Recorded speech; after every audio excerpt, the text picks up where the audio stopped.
I've always felt a little bit misunderstood as an asexual male. So today, I'm here to offer 20 things that you should never say to an asexual man. As a society, we have certain ideas about masculinity that have really impacted how people think men should act, especially when we're talking about the topic of sex. So let's break down some of these things that asexual men hear all too often and why they're harmful. Number one is real men want sex. You're not a real man if you don't want sex, and you need to man up. This trio of statements really plays into toxic masculinity, this belief that a man's worth is tied to his sexual activity. Asexual men hear this all too often, as if masculinity itself is defined by how much sex you have. But manhood shouldn't be dependent on how much sex you do or do not have. It's time that we stop equating masculinity with sexual conquest. Number two, you just haven't found the right person yet. This phrase suggests that asexuality is just a temporary state or problem that should be fixed by meeting the right person. Asexuality isn't something that needs to be fixed, and not everyone is searching for sexual chemistry, even in romantic relationships. Number three, are you gay? Asexuality is often misunderstood, and many people jump to the conclusion that an asexual man must be gay if he's not into women. This reinforces that idea that men must have some form of sexual attraction. It's also very homophobic to just make an assumption about somebody else's identity as being gay when in fact they're ace. Not to mention the fact that romantic attraction and sexual attraction are completely separate. Maybe they are homoromantic. There's nothing wrong with that. There's nothing wrong with being homosexual for that matter. But this assumption that just because a man isn't sexually attracted to women, that you just automatically can assign them something else is completely wrong. Number four, that's not normal for a guy. This one plays into the harmful ideas about gender and normalcy. Asexual men frequently hear this as if there's something wrong with them for not fitting into a definition of normal. But guess what?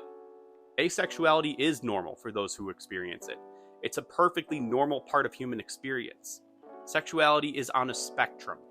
Some people, they have it directed one way. Some people have it directed another way. Some people have it directed in many ways. Some people don't have it directed any way. That's just human nature. Number five, you'll regret not having sex when you're older. People often think of asexuality as just a phase, and that one day asexual men will regret that decision. But being ace isn't about missing out.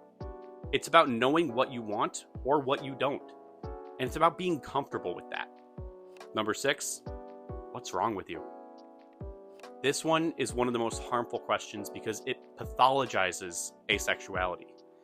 It implies that asexual men, or any ace for that matter, is broken or sick, rather than just being a different kind of normal. Number seven, you're probably just shy or insecure around women.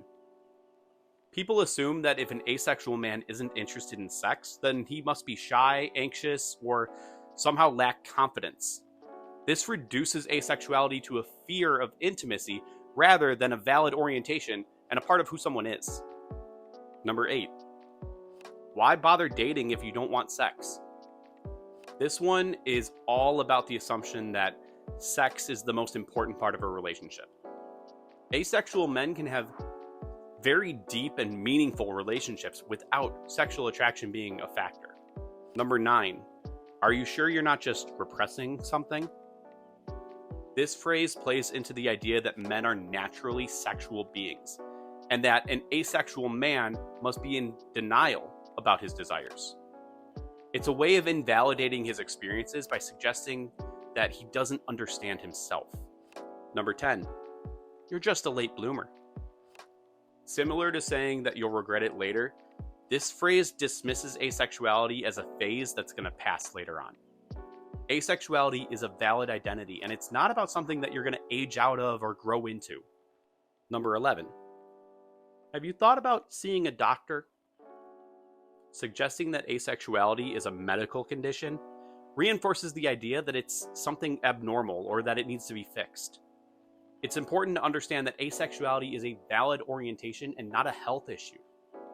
All too often, I've been asked if I've gotten my testosterone tested. That's a form of aphobia, that there must be something medically wrong with me for being ace. And this is one that a lot of men have had to deal with. Number 12, maybe it's because you're depressed. While depression can affect libido, it's important to recognize that being asexual is an orientation, not a symptom of mental health issues. Equating asexuality with depression invalidates both experiences. And the same goes for other mental health and neurodivergent experiences. There may be some ways that they can work simultaneously or even in tandem for those who are both ace and neurodivergent. But neurodivergent people are not ace by default. And ace folks are not neurodivergent by default. Everyone's experiences are uniquely their own, and we should never assume to know someone else's experience. Number 13, how can you have a relationship without sex? This question assumes that sex is the only way to have a fulfilling romantic relationship. But relationships are about so much more than just physical connection. Things like emotional intimacy, trust, and companionship. Those things matter just as much, if not more, to some people. Number 14, you just need to watch some more stuff online. This phrase implies that asexuality is simply about a lack of arousal, and that external stimulation will cure it. This is a really reductive way of thinking and shows a lack of understanding of what asexuality actually is. Number 15, but what about having kids? Many people assume that all men want to have children, but asexual men may not have that desire, or they might prefer alternative methods to parenthood that don't involve sexual reproduction. It's important to remember that not all men view fatherhood as a life goal. I know I don't. I'm happy just the way things are, and I'm still teaching many people in the ways of me being an educator. So I don't need that. I'm an uncle, I'm a coach, I'm a teacher. I have the things that I want in my life and the ability to mentor and to watch people grow the same way that parents do. It's just a little different for me. And it's a way that I'm comfortable with and I like. Number 16, don't disappoint your family by not carrying on the family name. Many asexual men, especially those in more traditional families, hear this. It puts an unfair pressure on them, as if their worth to their family is based solely on their ability to reproduce and carry on the name. Family expectations should never force someone into a life or identity that's not theirs. I come from a pretty traditional family myself, and I'm the only son. So I have faced this one a number of times, not in a while, but it comes up. And it's a hard one for me. One of the things that has always been tough for me with accepting my asexuality is moments where it feels like I'm letting other people down. I'm not letting myself down. I have no interest in those things. But when it's spun in a way that makes me feel like I'm letting others down, especially those I care about, that's when it's really hard to be me. And it really, really hurts. Number 17, you're just doing this for attention. This phrase reduces an asexual man's identity to something performative, implying that he's not actually asexual, but just seeking attention. It's invalidating and dismissive of his real lived experience. I had somebody say this to me not too long ago, and it was somebody that I've known pretty much all my life. They said that they thought maybe I was faking it to gain trust of women. And I haven't been able to think of that person in the same sense. And it really hurt. Because it felt like, why would you think I would ever think that?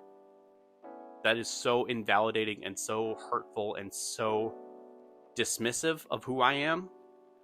And not just of my asexuality, but of my morals. Why would anyone want to fake who they are to gain access and trust with women, or with anyone for that matter, and lie to them? I know why they do it, but I wouldn't. Never in a million years. That really, really messed with my head, and it really, really made my relationship with that person something that I really needed to look under a microscope with. Number 18. God intended, or nature intended, for men to procreate. This one can come from a religious perspective or a humanities perspective, but people assume that it's unnatural or it's sinful to be asexual. This viewpoint places undue pressure on asexual men, suggesting that their own orientation defies religious or human norms, when in fact, asexual folks are perfectly comfortable with their faith and with their place in the natural world. Number 19. Have you thought about seeing a therapist? Like the doctor question, this implies that asexuality is something that needs to be fixed or treated. Asexuality isn't a mental health issue, and suggesting therapy for that reduces asexual identities to a problem that can be fixed. And it's especially dangerous because this line of thinking can lead to conversion therapy. And finally, number 20. I just want you to be happy. On the surface, this sounds like it's maybe supposed to be supportive, but it often comes with the assumption that happiness is only achievable through romantic or sexual relationships. Asexual men can absolutely find happiness on their own terms, and they shouldn't be pressured to conform to someone else's idea of what will make them happy.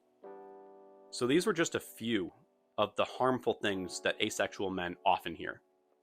A lot of it comes down to toxic masculinity and rigid expectations of what a man should be. But by challenging these assumptions, we can create a more understanding and inclusive society. Are you an ace man that's heard some of these, or maybe there's others that you want to throw out there? Let me know in the comments. And how have you combated some of these? Did you face them head on? Do you have some pre-planned comeback? Drop that in there too. And if you enjoyed this video or you found it helpful, be sure to like, share, and subscribe for more Aro and Ace content. Thanks for being here, and I'll see you in the next video.